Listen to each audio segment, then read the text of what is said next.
If people are dieting now more than ever before, then why are nearly 1 in 3 American adults overweight? Dr. Gundry, who's helped thousands lose weight and feel younger and healthier than ever, says most people are not getting enough fat-burning MCTs from their food. MCTs are a special kind of compound that instead of turning into fat when you consume it, turns into ketones, which is a chemical that breaks down the excess fat in your body. So, by getting more MCTs in your diet, you essentially flip a switch that puts your body in caloric bypass mode, which can flush out excess fat and calories. And he's created an easy way for you to activate caloric bypass right at home. It's called MCT Wellness. This powerful blend of fat-flushing MCT powders and antioxidant-rich polyphenols is designed to help you unlock your body's fat-burning, energy-producing potential. What's even better is that it's a delicious drink. I love how incredible it tastes. All you do is add a scoop to water, enjoy, and watch as you start feeling slimmer and more energized. So, if you want to experience a quick, easy, and effective way to melt pounds fast, go to GundryMD.com/energy and order right now to get up to 53% off your regular price order with a 90-day money-back guarantee. Again, that's GUNDRYMD.com/energy. The Three Down Greencast is brought to you by the Pile of Bones Brewing Company, Regina's only downtown brewery.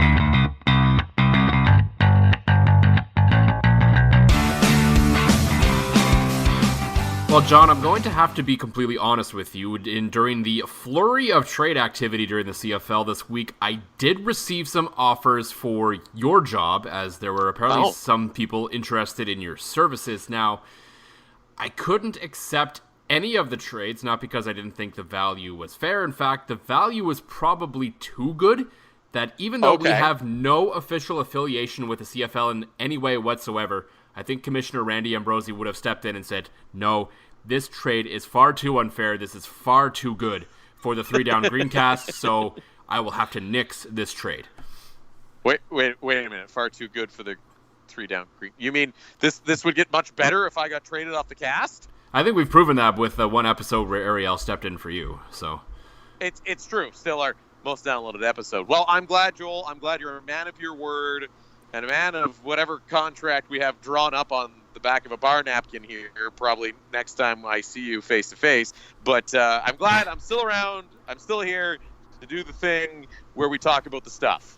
Yeah, surprisingly, there were people willing to give up assets for some reason, and I think that was just, it would have been far too much. I would have never have gotten away with it. So here we are once again, the Three Down Greencast with Joel Gasson, and still John Fraser until we can find a better situation. Until Ariel, has to not work as much or something, or, somebody comes around. But hey, or maybe if I ever find the guts to just do this myself. I don't know.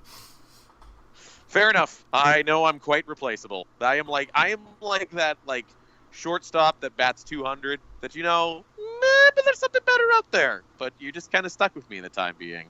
Just ask Travis, right?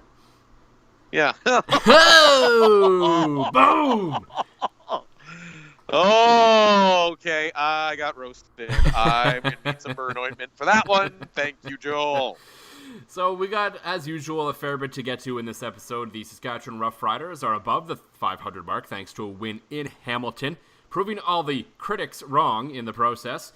And some more Rider news today, as seems to happen on Tuesdays, which has been lucky for us. So I did not jinx it. I did not jinx us last week when I said something would happen after we record, because they practice again today on a Tuesday, as we normally record on a Tuesday, and some little bit of info coming out of practice today that I know will make John and many others very happy as well.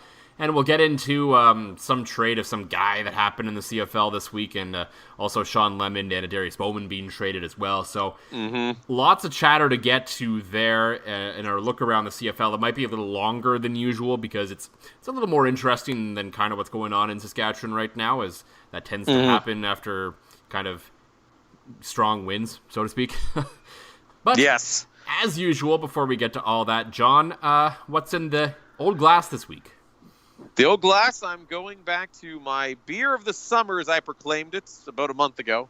That is the Pile of Bones White IPA. Picked myself up some more over the weekend, did a couple projects around the house, or more, my wife and her dad did a couple projects around the house while I did dishes, cooked, and watched the boy. But yeah, no, but I still think that I deserve a Pile of Bones White IPA, and that's what I'm drinking tonight.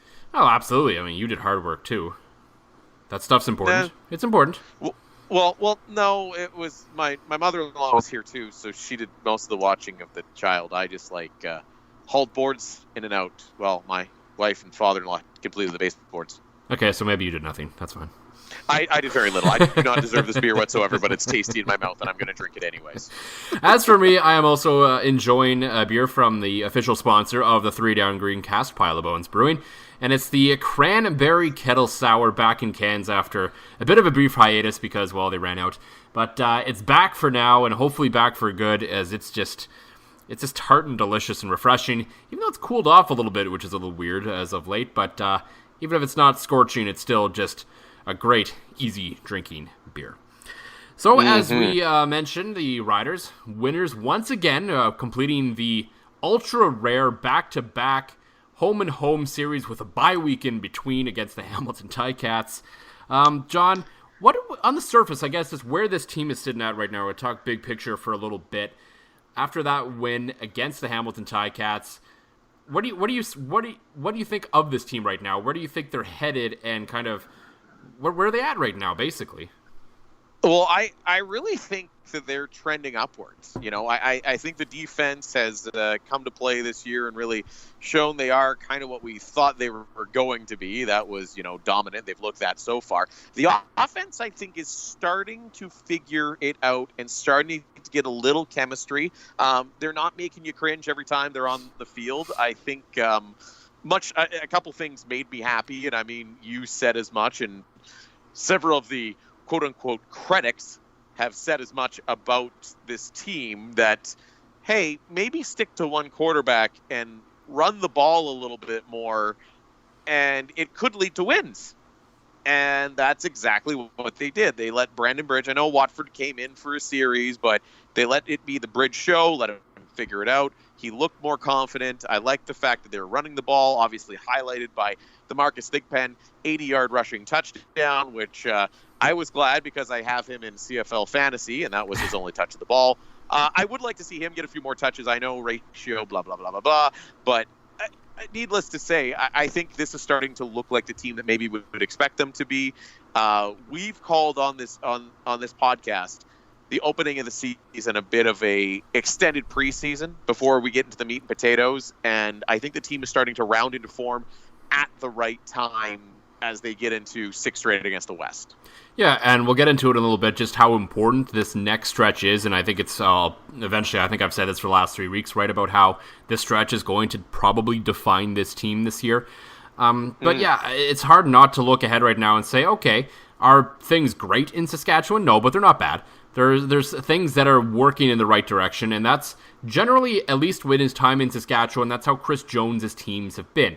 It's not about how you start, it's how you finish, right? And for them, it's the process of the year of starting at one point and finishing at another. And other than year one, we saw that last year. They had a slow start, and we're starting to see it again a little bit this year. Not quite as slow of a start, obviously.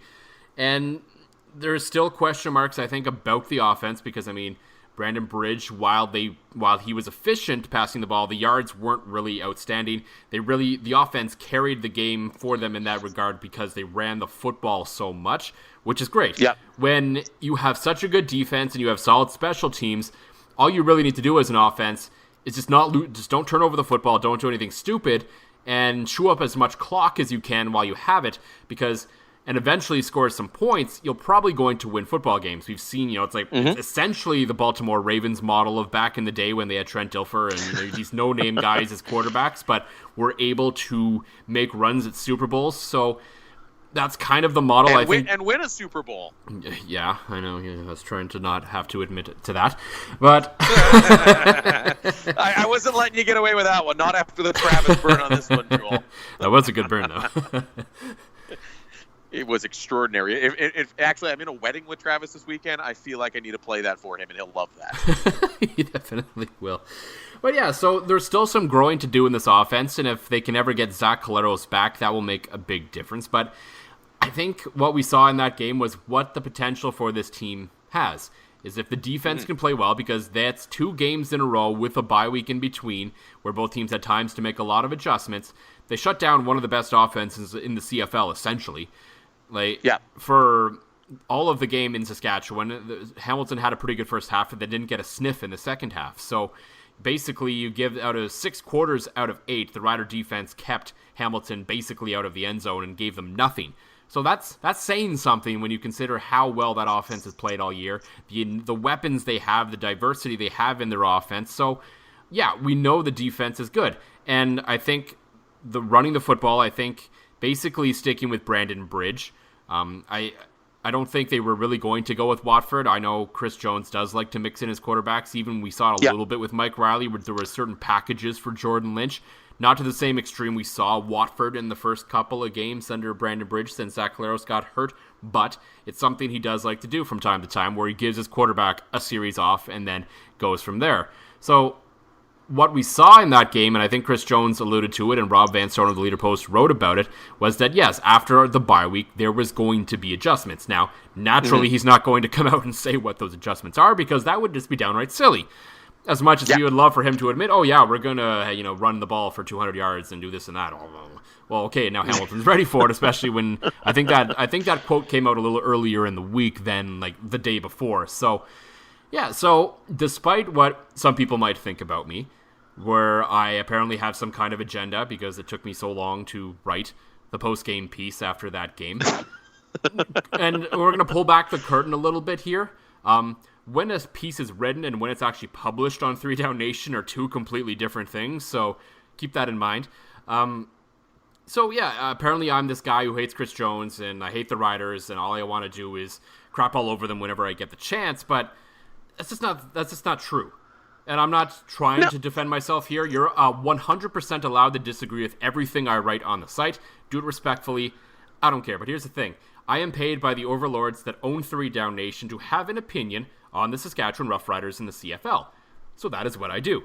And you're allowed to disagree, as I said, and I'm going to write, or in this case, on this podcast, say what's on my mind and say it how I see it. I'm not going to come out and say I tell it like it is, because that's ambiguous and what it is different to other people, but this is how I see it. And so, in the name of fairness, after the Riders lost to Montreal, I said that Chris Jones was responsible for that tire fire of a football game.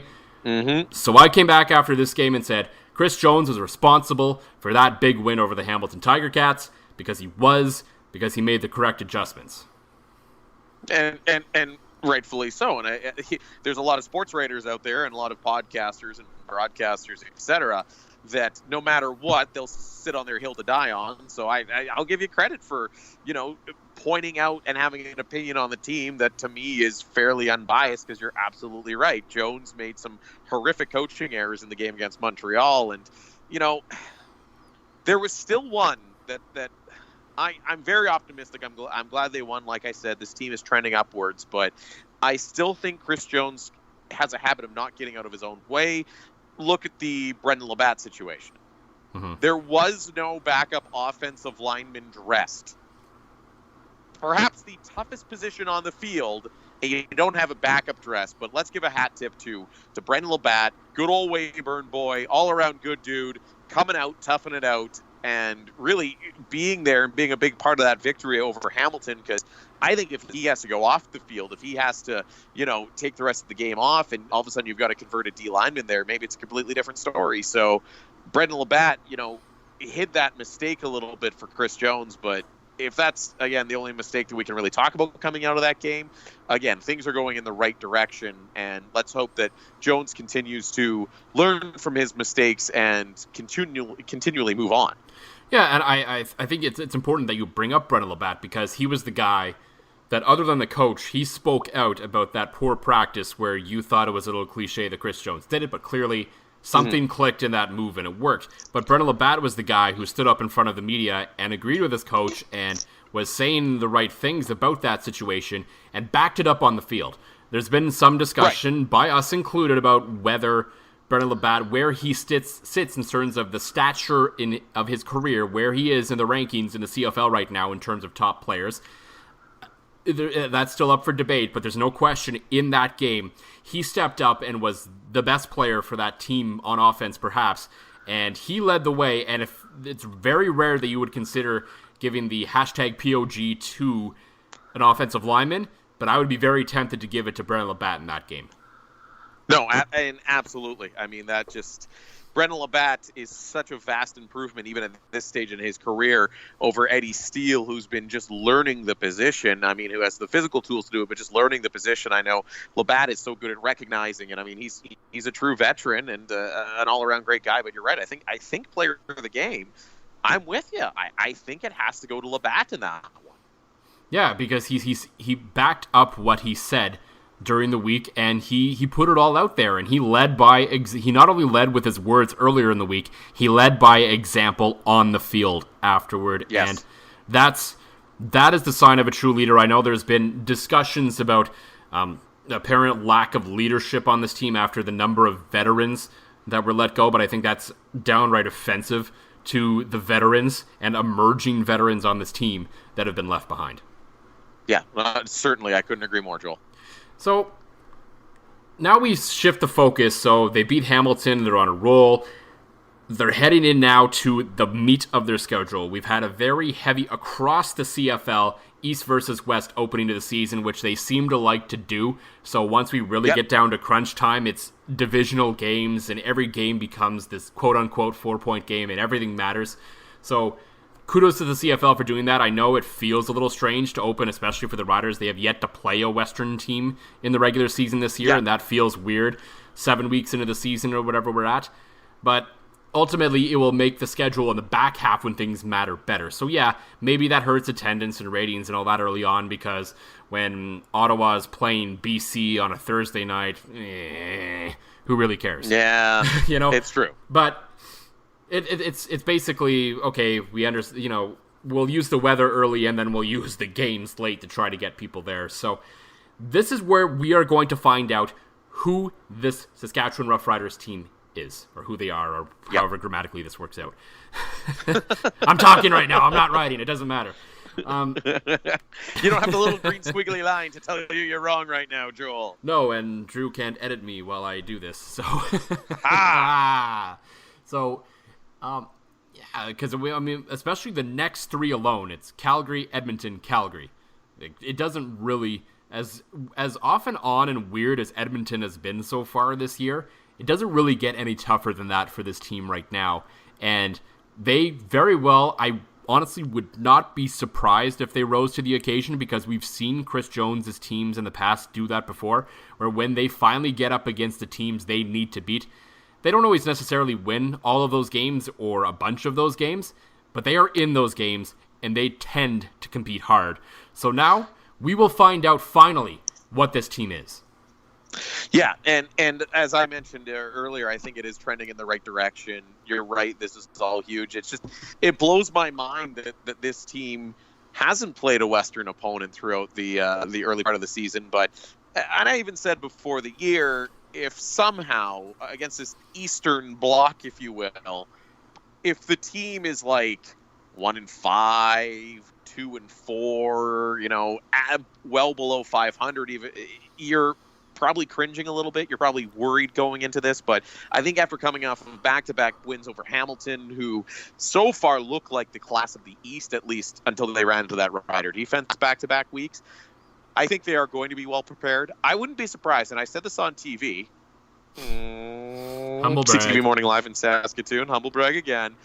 I actually think the Riders are going to come away with 2 out of the next 3. I think they split with Calgary, and I think Old they Takes beat Exposed. Yes. Tag them up. However, there needs to be a at things John Fraser got right Twitter account. It'd be very, very small. That would be but I feel 3 tweets all time? It would have a longer Twitter break than Dwayne Ford this week.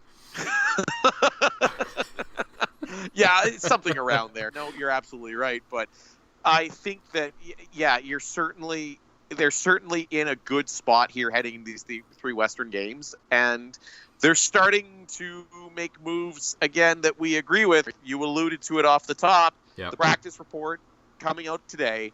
No Zach Galeros, which, again, still bad. But Duron Carter, finally back on offense. Finally back on offense where he is needed the most. And I don't think it's a coincidence that he's moving back to the position he should be playing when they're about to take on the Calgary Stampeders. Oh, there's absolutely no question about it. I think now looking back on it, Chris Jones looked at the start of the schedule and saw a chance to maybe give Duron a little bit of what he wants in this scenario if he wanted a chance to experiment with something just in case, because they came out of their Eastern stretch, considering they're missing their starting quarterback and had a receiver playing DB. They came out looking pretty good, actually. At the end of the day, yes, they did. They're in the middle of everything, and that's really all you have to do in the CFL until after Labor Day is just hang around. Just don't get so far down that you cannot recover the rest of the season. You just hang in there, because right now, basically, if you look at the CFL standings, there's Calgary at the top, there's Montreal at the bottom. You can say Toronto's kind of close to, they're bottom adjacent. They're almost there. Yes. And then there's everyone else. So It's such a mishmash. Like the power rankings, figuring out the power rankings every week on this site right now is absurd, because other than 1 and 9, I have no idea where I'm going basically every week. I'm just like, I'm kind of looking at what other people are doing and trying to figure this out, because it's a mess. Flipping coins, it is a throwing mess. darts. It's an absolute mess right now. So they're at a spot where they need to be. They're still very much in contention for hosting a home playoff game this year, so they've hung on there. And now they're going up against the best team in the league, and now it's time to field the best team you can, and that puts Duron Carter on offense.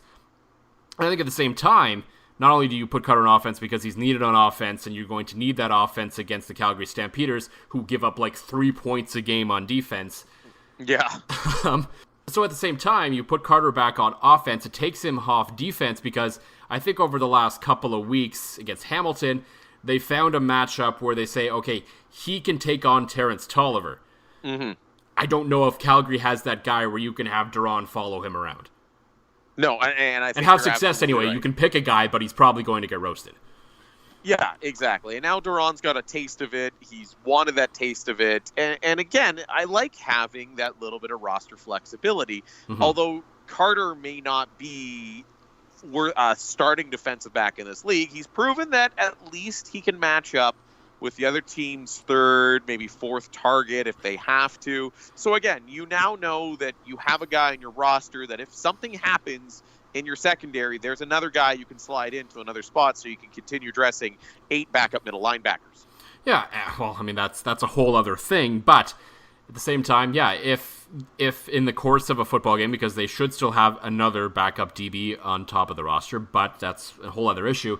If you have an injury or two with DB and Duron Carter needs to flip over to the other side of the ball, that's one thing. Outright starting him with no backups is another. So it appears at this point that wrong has been righted, and the team should be better off for it. I'm not ready to proclaim that it is going to lead to victory against Calgary, because I alluded to it, that defense is right now trending among the best we've ever seen in the CFL. That's how good they are.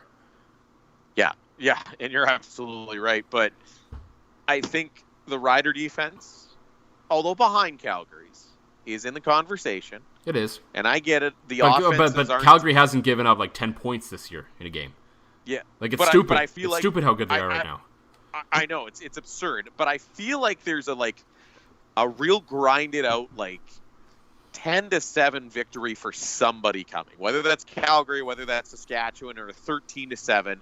I think you're going to have one of those games that the casual observers will call boring, because I think you're going to have a ton of defense on display, and I don't know who's going to come out with it. I think it's just going to be a matter of it's going to be tight, it's going to be low scoring, and that's the way it's all going to run down. It's probably very likely. The Rider defense is going to have to be what decides this football game. And I don't think that's a hot take there. If the defense has an off day, The Calgary offense is certainly capable of putting up a lot of points, and we don't know even if Calgary's defense has an off day, if the Rider offense is capable of putting up a lot of points on its own to really carry a team on a game. I don't know. They can be a very good complementary piece we're starting to learn, but I don't know if they can be the piece in this game. So again, like heading into Calgary, headed into Hamilton, it's going to be up to the defense, like it has most of the year so far, if they're going to have a sniff in this football game. No, you're absolutely right. That's kind of, I think, a wrap on the Rider discussion for this week. And now it's time to talk about a guy that the Riders allegedly had some interest in at some point, and now is a Montreal Alouette, as we take a look around the league as we do every week here on the 3 Down Greencast. And that's, of course, Johnny Manziel. And first and foremost, because of this trade, this means your preseason prediction of Johnny Manziel taking over as the Hamilton Ticats quarterback around week 4, I believe, and leading to the Grey Cup is now wrong. Can somebody at freezing cold takes? Because that was a freezing cold take. Yeah, that one really blew up in your face. That was a spectacular misfire. He's not even on the team anymore, and Mazzoli might arguably be the best quarterback in the league this year. Ooh, there's another hot take. No, there's an argument there. There's an argument. I'll agree that there was an argument there, yes. You could make the case. I think you could lawyer up and make the case. Yeah, but okay, that's fair. All that aside, yeah, I was wrong. Yeah, you sure were. So, yeah. I mean, I was pretty vocal on Twitter about this trade, and I know a lot of the other guys around the site have as well. Josh Smith of 3 Down Nation and the Podski Wee Wee shared his thoughts as well.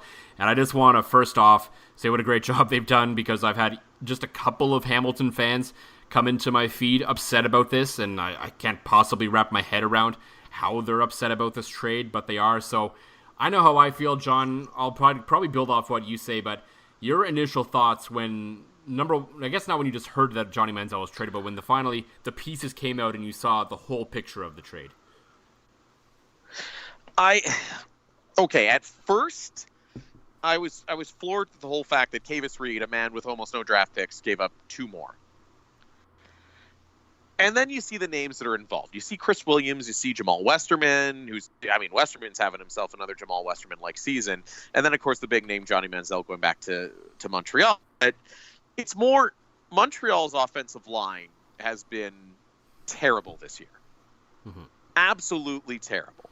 So if you boil down, even if Johnny Manziel isn't in this trade, the way I look at it, you're basically trading the 2 first-round draft picks for 2 starting caliber offensive linemen, which is pretty fair value for them today in the CFL. And you're almost swapping, Jamal Westerman and Chris Williams for Johnny Manziel.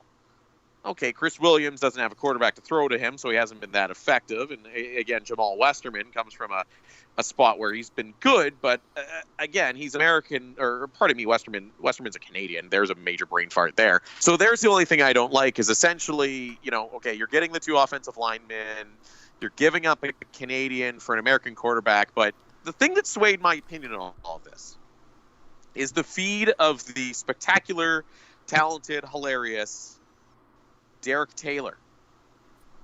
So if you start reading through his Twitter feed, he starts making the point that maybe first-round picks in the CFL aren't quite as valuable as you think. So of 67 national starters, 16 this past weekend were first rounders playing for the team that drafted them, and they came from 13 years of drafts. So to me, I'm starting to think maybe they don't have quite the luster of the first round pick. And if you look at a long history of players playing on teams and the guys taking in the first round, there's a lot of first round flameouts. This isn't a first round pick like a lot of other leagues. So I started to turn the tide. Again, reading Derek Taylor's comments, and this is a straight rip from him, you need a quarterback. You need Canadian depth, and you need a quarterback to win in this league. Montreal's still lacking Canadian depth, but now I believe they have their quarterback. I've said it. That was a big part of my hot take when it came to Johnny Manziel, that he would be starting for Hamilton because he is capable of being a starting CFL quarterback and getting a team victories. So Montreal may finally have that piece. I believe they finally have that piece that they've been looking for since Anthony Calvillo. I'm not saying that he's going to be Anthony Calvillo or the greatest player ever like June Jones seems to think, but I do think that Menzel is going to start and play well in Montreal, and he's got a little bit of protection with him now that came along with him from Hamilton. You know what? Montreal had to do something. I think this trade is a lot more even than a lot of people are thinking. Because at first it looked like a total fleecing of Kavis Reed. I think it's a little bit closer than you think. I still think short term and a little long term Hamilton wins, but Montreal, for what they need to do now, they also win, right? Hamilton's going to win this trade long term. Montreal's winning it short term. Well, I don't know if you can say that yet. We don't know exactly what Johnny Manziel is going to be. I know you have to say that he's going to be good because of what you said in the past, but it was today Kavis Reed said it that draft picks are like lottery tickets, and I forget who I was talking to on Twitter about it. I think it might have been Dr. John Miller. Yeah, and it was basically, isn't Johnny Manziel a lottery ticket right now too? So you traded 2 lottery tickets for 1. So I still can't quite wrap my head around it. Like, I understand that considering how awful Montreal has been for so long, and attendance is sagging and all of that, and Johnny helps short term with that, and if he plays well and they win games, because Montreal outside of the Canadiens loves teams that win games, and the Alouettes haven't done that consistently since Anthony Calvillo retired. So I get all of that. And this is the part that keeps sticking to me is, okay, hypothetically, the next year and a half, and even this half season, depending on what they decide to do with him or how the NFL rules end up working out, if Johnny Manziel comes in, I think it even plays okay and proves that he can keep his head on his shoulders and not get caught up in everything else about being a professional football player, he's gone again.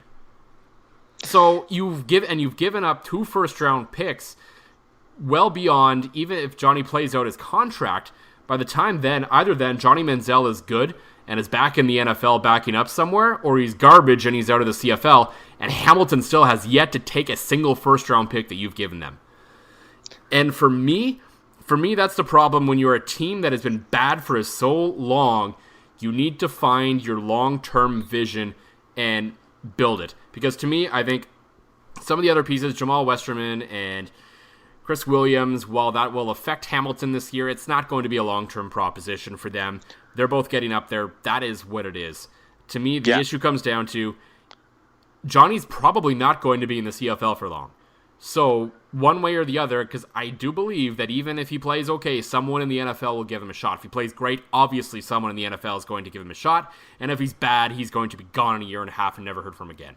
So that is where, to me, this deal... And again, everything I said before, where I understand the minute details of Kavis Reed needs to win now to keep a job and blah, blah, blah, blah, blah, blah, blah. But that my job is to analyze. And to me, I like teams that are smart, efficient, and use their assets properly and build a roster properly. And I'm just not seeing it in this case. I'm just not seeing the vision of the Montreal Alouettes here. Well, and normally... And I guess I'm dealing from a perspective here, or my perspective I'm taking is that Montreal needed to do something. They've been the laughingstock of this league for so long. Whatever they've been doing up to this point has clearly not been working. Mm-hmm. I mean, mix it up. Let's try. The way I look at it is okay, you're getting rid of 2 lottery tickets for 1 lottery ticket. I do concede that point, but I think you're getting rid of 2 pick 3 lottery tickets and trading it for a Max Millions lottery ticket. Johnny Manziel has the potential, both on a business side to, people are going to be, all of a sudden, I had no desire in watching Montreal Alouette games at all. And all of a sudden, Thursday night, I think I'm going to, I'll be listening. I'll be on the road for a friend's wedding. But I'll be listening to some of the Montreal game just to see, okay, is he coming in? What's going on? What's happening? I think from that perspective, he's going to give them a shot in the arm because their quarterbacking has been absolutely atrocious. I mean, when you come into the season with Drew Willie as your starter, a guy that was basically jettisoned out of Winnipeg in another trade fleecing, that I think he's going to bring some energy to that team. He knows now this is your chance. This is comeback season time. Go ahead and do your thing. And I think he's going to do it. I think he will be in Canada for 2 years because I think of everything he's done is so toxic to a lot of NFL executives that don't like risk. I think if you get 2 years of good to great starting quarterbacking out of Johnny Manziel, I think Montreal, that is what they need. It gets them back in the conversation. And let's face it, the East every single year is so weird and wacky. 2 games under 500 sometimes could be getting you into the playoffs, and that's all they need to do, get the energy back up around the team. And that's why I think this isn't quite as bad of a trade as I initially thought. That's fair. And I get, as I said, I get that side of it. I just think, and then in 2 years, and then what? Then what happens? And I know football teams don't think that way. You can't think that way, especially in the CFL where anything can happen in a given year. I get all that. This is just how I'm wired, though. I do this across professional sports when I'm looking at trades and deals, and because I think no matter what happens, I think we can all agree that Johnny Manziel is not a long-term proposition in the CFL. No. And yes, okay, the numbers suggest, and I'm not blind to that fact that, okay, these first-round picks that Hamilton are getting, while they may be high considering the state of the Montreal Alouettes franchise, they're not guaranteed to be any kind of home run smash success players that change the franchise, but they're still probably going to be serviceable Canadians that will help the Hamilton Ticats longer than Johnny Manziel is going to help Montreal. And to me, that's where the deal will play out, and that's kind of how it feels to me. So, I mean, like any other trade, all we really can do is sit back and wait and see, and that's just how I see it, Yeah, no, and I see your side as well. I think long-term it will be a win for Hamilton, but I think short-term it fills an absolute gaping black hole that Montreal has had in terms of a marketable athlete there and in terms of the fact that their quarterbacks basically look worse than me some games. Oh, well, one decision they have made this week is it looks like at least the Montreal Gazette's Herb Zurkowski reporting that Vernon Adams is going to start this week. We probably will see Johnny Manziel at some point, but Vernon is finally going to get his shot because I think all of us across the CFL are just dying to find out what this guy is one way or another. Now, while I don't agree with the Athletics' Kirk Penton, I hate quarterback win-loss records, the fact remains, Vernon Adams, as a starting quarterback of the Montreal Alouettes, that team has won 3 games and lost 0. Granted, it was garbage time and weird things happen late in the year when you're out of it, but at the same time, he's won them football games, so I can't, it's just there was something, obviously, that a lot of coaches haven't liked about him, where I'm just sitting there and this is another part of the trade that I can't really understand is, okay, you go out and get Johnny, that's fine. Maybe at least give Matthew Schultz and Vernon Adams a couple of games each just to see. Maybe there's lightning in a bottle there before you sell the farm to get Johnny Manziel. Right, but on the same note, though, too, if you're Montreal and you throw either of those guys out to the fire, because, again, this season is quickly approaching dumpster fire-like territory, and they continue to suck, you know what you got. You know what you got in practice. You're really just going to regress these guys even further. I think if Johnny Manziel goes out there and sucks, you've lost long term as Montreal, but you still got 2 quarterbacks on your roster that, who knows, maybe they get to sit and practice and learn the game a little bit more. I know Adams Jr. has been doing that for seemingly forever, but I just think maybe it shelters those other guys a little bit too. Yeah, that's fair. But I mean, this is even a game. This is even a game that Vernon Adams is starting. And have you seen him interviewed this week? No. I mean, he might have been, but I don't know. Yeah, I'm sure the broadcast rights holder has talked to him a couple times, but the internal propaganda team has. Johnny. Yeah. But I mean, the quarterbacks did maybe get some help this week as well with the surprise ? Trade of Darius Bowman. Not so much that he was traded, but the fact that even someone was willing to give up a conditional pick for him seemed like a lot when you probably could have waited it out. He would have been cut, and you could have signed him probably for less money than he's already making. Right. No, that's fair. But I think he's in one of those spots where a lot of these guys take the bonus money up front just in case of a situation like this. So I imagine most of his salary has probably been paid. Just does not look like the same player whatsoever this year, not with Winnipeg. And again, a no-risk move for Montreal. No. From what I understand, they send a very last-round draft pick only if he doesn't continue to suck. If he continues to suck, they probably just get rid of him. If he's got anything left in the tank, there's the downfield threat that Montreal lost in Chris Williams that I'm sure Johnny Manziel will like to have. So, it's a no-risk move. But, man, he was really just for a guy that's played in Winnipeg before, too. Like, that looked like such a big signing for the Blue Bombers and just did not work out, and they're jettisoning him early. Yeah. Well, I think that's just the move they had to make there. You might as well put a young guy in that spot and just see what happens instead, rather than wasting time and energy on a guy who it looks like his career is probably over. So yeah, that's just what you have to do. And I don't know if it's quite the same thing in Toronto with, to me, the surprising trade of Sean Lemon, because after that whole thing that happened here in Saskatchewan between him and Chris Jones, he seemed like a really good fit in Toronto, and his career seemed to kind of take off a little bit again after maybe a little bit of quiet time. But so that one kind of came out of left field for me a little bit. Maybe that's just Jim Popp thinking his team needs a bit of a shakeup where, okay, who's the big veteran that we can ship out of here? It ended up being Sean Lemon. And so maybe that wakes up their team. And I think this could probably help the BC Lions as well, because as we know, when Sean Lemon has a chip on his shoulder, he tends to be a pretty good football player. Yeah, certainly. And I think that's what happened when he went to Toronto and sent I saw him posting an emotional message about leaving Toronto. He seemed to really enjoy it there. And you said, fit in and embrace the team. But he's got, when he gets to the playoffs, teams with Sean Lemon win a lot of football games come the postseason. So I like this move by BC, again, stacking up in a loaded West Division here.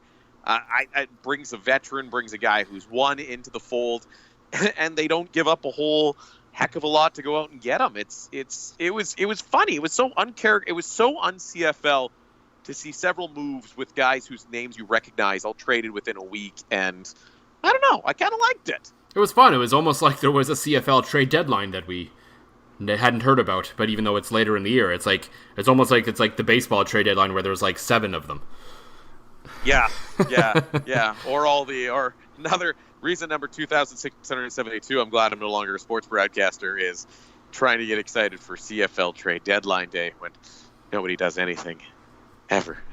And you're just sitting there listening to audio, hoping something happens, and nothing happens. Well, maybe this year I'll finally get around to trading you.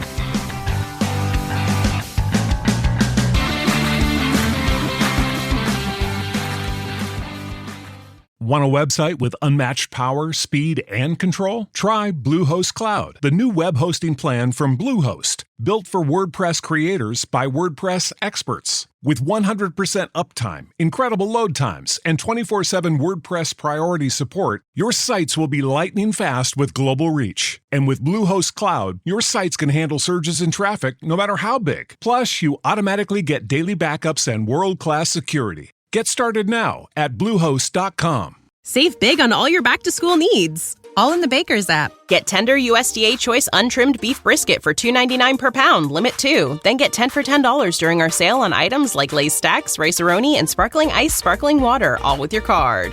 Shop these deals at your local Baker's, less than 10 miles away, or tap the screen now to download the Baker's app to save big today. Baker's, fresh for everyone. Prices and product availability subject to change. Restrictions apply. See site for details.